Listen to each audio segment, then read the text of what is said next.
Traumatic brain injury, or TBI, is a leading cause of disability worldwide. One of the most famous cases of TBI discussed throughout psychology is the curious case of Phineas Gage. Phineas Gage was involved in an unfortunate rail spike incident where he suffered severe damage to his frontal cortex.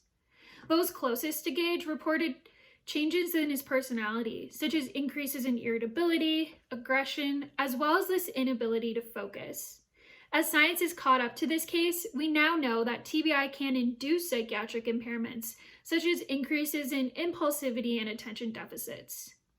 This case took place in the mid-1800s, and there are still no treatments available for such symptoms after TBI. Within our lab, we study these symptoms in rats, which may have you wondering, how do you measure impulsivity and attention in rats? To do this, we use an operant task called the 5-choice serial reaction time task. This task was first developed from a test used within the diagnosis of ADHD in humans. This task is a really great measure of impulsivity and attention because it pits this need to respond quickly against this need to inhibit responding.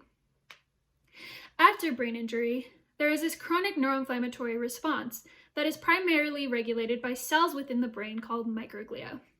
It is hypothesized that this prolonged neuroinflammation is what is driving the development of those psychiatric symptoms we see after TBI. The goal of this study was to determine if reducing chronic neuroinflammation would either prevent or attenuate TBI-induced impulsivity and attention deficits. To examine this, we used a moderate to severe model of TBI in rats and minocycline, which is an anti-inflammatory drug that targets microglia.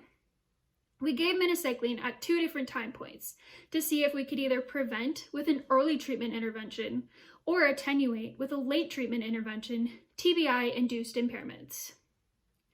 Overall, we found that minocycline, both at the early and the late treatment time points, did not reduce TBI-induced impulsivity and attention deficits.